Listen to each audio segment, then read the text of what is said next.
Ayah Eki Ibtu Rudiana dilaporkan atas dugaan kasus kekerasan yang dialami saat menangkap para terpidana kasus Vina 8 tahun silam. Aibtu ya saat itu yang sekarang Ibtu Rudiana terkait apa yang dialami tahun 2016. Ingin ya Pak Rudiana segera diproses aja karena untuk menegakkan hukum dan keadilan. Upaya untuk mendorong pengungkapan kasus Vina usai Peggy Setiawan tak lagi jadi tersangka terus berjalan. Sejumlah terpidana kasus Vina mulai bersuara soal proses penyidikan yang disebut menyalahi prosedur. Siang tadi, salah satu terpidana kasus Vina melaporkan ayah Eki Ibtu Rudiana ke Barreskrim Polri atas dugaan kekerasan yang dialami narapidana 8 tahun silam. Orang tua Hadi Saputra, salah satu narapidana kasus pembunuhan Vina Eki, Kasanah, berharap Ibtu Rudiana bisa diproses hukum dan anaknya mendapat keadilan. Kita mah cari yang lurusnya aja. Kepengen ya Pak Rudiana segera diproses aja karena untuk menegakkan hukum dan keadilan. Udah gitu aja. Dan yakin anak Bapak tidak terlibat? Insya Allah, karena anak juga yakin dia itu nggak melakukan. Saya tanya sekali lagi, yakin anak Bapak tidak membunuh? Yakin. Yakin anak Bapak tidak memperkosa? Yakin. Kuasa hukum terpidana menyebut Ibtu Rudiana melakukan dugaan kekerasan kepada para terpidana saat melakukan penangkapan terkait kasus pembunuhan Vina dan Eki 8 tahun silam. Kami laporkan Rudiana karena memang anak-anak sudah menyampaikan bagaimana Rudiana menyiksa mereka, bagaimana Rudiana sampai anak-anak ini sudah babak belur. Itu memang betul babak belur sampai teman-teman bisa lihat sampai hancur kayak gitu. Menanggapi kontroversi ini, polisi memastikan sedang mengevaluasi penyidik Polda Jabar yang menangani kasus pembunuhan Vina dan Eki pasca Peggy dibebaskan dari status tersangka pembunuhan Vina. Kabarreskrim Polri Komjen Wahyu Widada meminta masyarakat membantu mengawasi polisi dalam penyidikan kasus Vina agar berjalan profesional dan transparan. Kita membuka ruang kepada rekan-rekan sekalian, kepada masyarakat untuk memberikan masukan-masukan terhadap penanganan kasus Vina ini. Tentunya kita menginginkan semuanya dijalankan secara transparan dan profesional dalam pelaksanaan penyidikannya nantinya. Pak, nanti apakah kasusnya akan ditarik ke Barreskrim Polri dari Polda Jawa Barat? Yang pasti kita memberikan asistensi kepada Polda Jawa Barat. Soal nanti ditaruh atau tidak, kita lihat perkembangan. Sekarang masih dalam proses evaluasi. Mentersangkakan Peggy Setiawan atau akan mencari Peggy Setiawan yang asli, Pak ya? Tentu semua dalam proses evaluasi, kita tidak bisa menyampaikan, memaksakan seseorang untuk menjadi tersangka, kan tidak mungkin seperti itu. Semua nanti akan dilaksanakan sesuai dengan alat bukti yang kita temukan. Pasca Peggy bebas, keluarga terpidana kasus pembunuhan Vina dan Eki tidak hanya melaporkan Ibtu Rudiana. Sebelumnya, melalui kuasa hukum, keluarga terpidana juga melaporkan saksi kunci kasus Vina, Aep, Dede, dan Ketua RT Pasren yang diduga memberi keterangan palsu di persidangan. Tim Liputan Kompas TV. Ayah Eki Ibtu Rudiana dilaporkan atas dugaan kasus kekerasan yang dialami saat menangkap para terpidana kasus Vina 8 tahun silam. Di tengah kasus pembunuhan Vina dan Eki yang belum terungkap, apakah Ibtu Rudiana bisa terjerat kasus hukum terkait dugaan kekerasan hingga pelanggaran lain dalam proses penyidikan kasus Vina dan Eki 8 tahun silam, saudara? Kita akan bahas bersama dengan kuasa hukum terpidana Ruli Panggabean, dan juga mantan Kapolda Jawa Barat periode 2016, Irjen Purnawirawan Anton Carlian, dan Guru Besar Fakultas Hukum Universitas Jenderal Sudirman, Hibnu Nugroho. Selamat sore, Bapak-Bapak. Selamat sore, Pak Ruli. Selamat sore, Pak Anton. Baik, saya ingin ke Bang Ruli. Bang Ruli, jadi yang dilaporkan dugaan kekerasan ini, Ibtu Rudiana, bukti apa saja yang saat ini dimiliki oleh tim kuasa hukum juga oleh keluarga terpidana, Bang Ruli? Begini ya Pak, pemirsa sekalian, bahwa kasus ini sudah 8 tahun yang lalu, sudah begitu kusut. Jadi kami dari awal memilah ini sedemikian rupa, sehingga kami ingin tahu bagaimana sih masalah ini sebenarnya, terangnya seperti apa gitu. Oleh karena itu, maka dalam rangkaian yang sebelumnya kami lakukan pengujian terhadap apakah benar bohong atau tidak, ya kita uji saja melalui laporan polisi ini. Sebab ketika kita coba menghubungi juga sulit, tidak bisa kita berkomunikasi. Jadi terpaksa kami melalui laporan polisi ini. Nah, apa saja yang dilaporkan? Jadi kami menerima kuasa ini kurang lebih 2 bulan. Kami pelajari, kemudian hasil diskusi kami dengan para terpidana itu bahwa mereka mengalami tekanan-tekanan fisik. Jadi begini, ketika itu tanggal 27 Agustus 2016, Pak Rudiana ini menangkap dulu para terpidana ini tanpa surat penangkapan dan lain sebagainya. Kemudian setelah itu jam 19-nya dia baru melakukan laporan polisi. Ini yang kita ingin uji. Kemudian di dalam laporan polisinya dia sudah bisa menentukan siapa pembunuhnya dengan menggunakan apa dan lain sebagainya. Padahal dia bukan saksi mata. Ini kan buat kita jadi meragukan gitu. Dan di saat penangkapan pun ada kekerasan, ada intimidasi terhadap terpidana ini. Betul.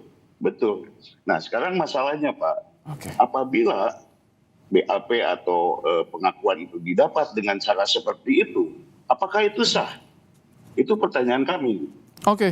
Padahal dia nggak punya hak sebagai penyidik dan lain sebagainya. Gitu. Saya ingin ke Pak Anton. Pak Anton, dengan tadi catatan yang disampaikan Bang Ruli Panggabean, ada penangkapan dulu, baru pelaporan, bahkan ada intimidasi di sana. Dipertanyakan ini BAP-nya, sah atau tidak Pak Anton? Apakah ada potensi pelanggaran yang dilakukan oleh Ibtu Rudiana, Pak Anton?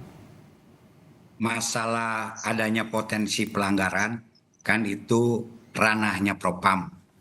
Nah mari kita lihat bahwa ini adalah ranah konstruksi hukum. Memang kita harus runut kembali apakah memang demikian. Kalau memang demikian, tentu saja dimungkinkan akan terjadi pelanggaran. Namun bila kita kilas balik melihat bahwa masalah salahnya penangkapan saat itu juga sudah ada pra-peradilan 2016.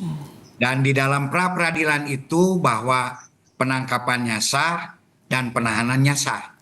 Nah ini pun juga kan ini adalah salah satu alat bukti. Kalau memang dianggap pra-peradilan dulu, silahkan laporkan kepada badan pengawas di Mahkamah Agung. Kemudian saya juga apresiasi tentang laporan tindakan kekerasan atau penganiayaan.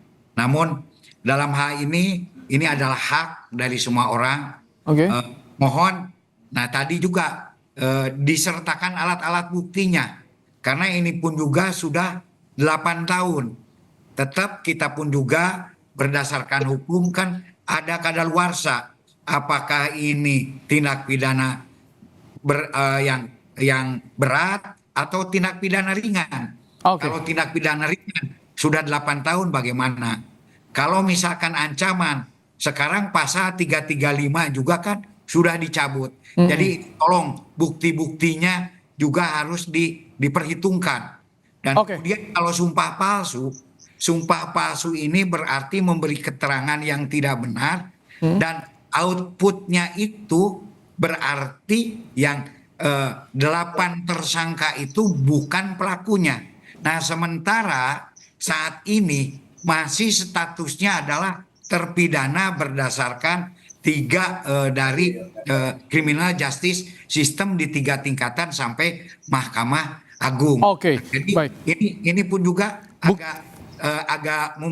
agak sulit untuk pembuktiannya karena gimana pun juga tetap kita pada bukti segitiga. Nah kecuali nanti mungkin kalau sudah PK dan bebas itu kita tanya ya Pak Anton soal bukti ini ke Bang Ruli. Bang Ruli, bukti apa saja yang saat ini sudah dikantongi oleh tim kuasa hukum untuk meyakinkan? Karena di pra-peradilan 2016 sudah informasinya dan tetap berlanjut. Bukti apa atau apa bukti baru yang dimiliki, Bang Ruli? Begini Pak, kita persangkakan beliau atau Pak Rudiana ini tidak satu pasal Pak, yungto beberapa pasal gitu, termasuk di dalamnya tadi Pak Bapak sebutkan tadi ya, mengenai sumpah palsu, kemudian juga penganiayaan, kemudian juga perbuatan memaksa orang lain untuk pengakuan, dan lain sebagainya. Dan tentu saja bukti-bukti itu tidak mungkin kami akan dibawa ke ranah laporan polisi kalau tidak ada buktinya. Oke. Kami memiliki bukti itu, tapi ya saya kira nantilah, saya tunggu penyidik aja dulu yang mengolah ini gitu. Saya nggak etis kalau saya sebutkan di sini. Oke. Begitu menurut saya. Baik, Prof. Hipnu, sebetulnya ketika ada laporan dari terpidana sudah 8 tahun lalu ini, bukti apa yang harus disertakan untuk bisa meyakinkan kalau untuk membuktikan betul ini ada kesalahan BAP, tidak sah BAP-nya. Seperti apa Prof. Hipnu bukti yang harus disertakan ini? Ya, jadi begini Mas, ini kan memang perkara 8 tahun yang lalu. Tapi kalau ingat bahwa tempus deliktinya jelas dan lokus deliktinya jelas. Ini yang kita pegang dulu.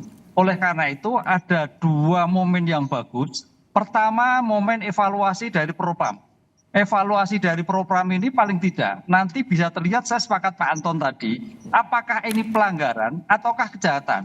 Nah, potensi yang terjadi pada Ibtu Rudiana, kalau itu memang ada suatu potensi pelanggaran, berpotensi menjadi obstruction of justice. Ini yang agak berat ini.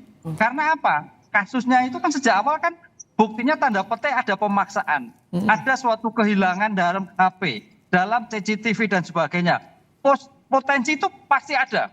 Ketidakprofesional suatu pengungkapan perkara berpotensi pada obstruction of justice. Itu yang pertama. Yang kedua terkait dengan penganiayaan. Betul, sepakat itu penganiayaan. Pertanyaannya bagaimana membuktikan? Oke, dalam hal ini Mas, bukti scientific crime investigation kaitannya dengan kedokteran forensik sangat menentukan. Apakah 8 tahun dengan penganiayaan itu bisa terbuka? Insya Allah bisa. Karena jaringan manusia, jaringan tubuh, seandainya itu betul disampaikan oleh kliennya Pak Maruli tadi, saya kira itu suatu yang menentukan di mana letaknya, mana dan sebagainya.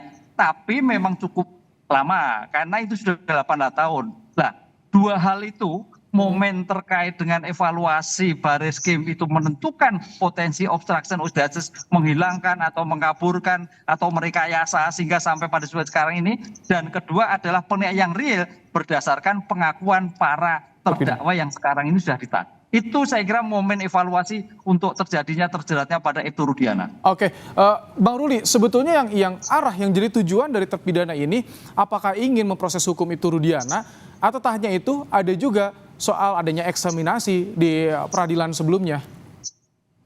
Begini Pak, ini kan kita pilah-pilah dari awal rangkaian peristiwanya.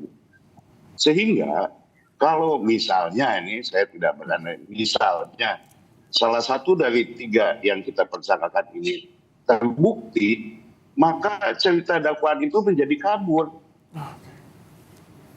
Nah itulah yang akan mungkin salah satunya, dan tentu saja kita akan lihat soal kekeliruan hakim dan lain sebagainya dalam memutuskan perkara ini gitu. Jadi ya memang butuh waktu, Pak. Saya juga nggak berani untuk memastikan minggu ini atau minggu depan, tapi kita hati-hati karena ini menyangkut nyawa manusia. Saya juga tidak mau sembarangan dalam membuat memori PK ini kalau tidak sertai bukti yang jelas dan bisa dipertanggungjawabkan.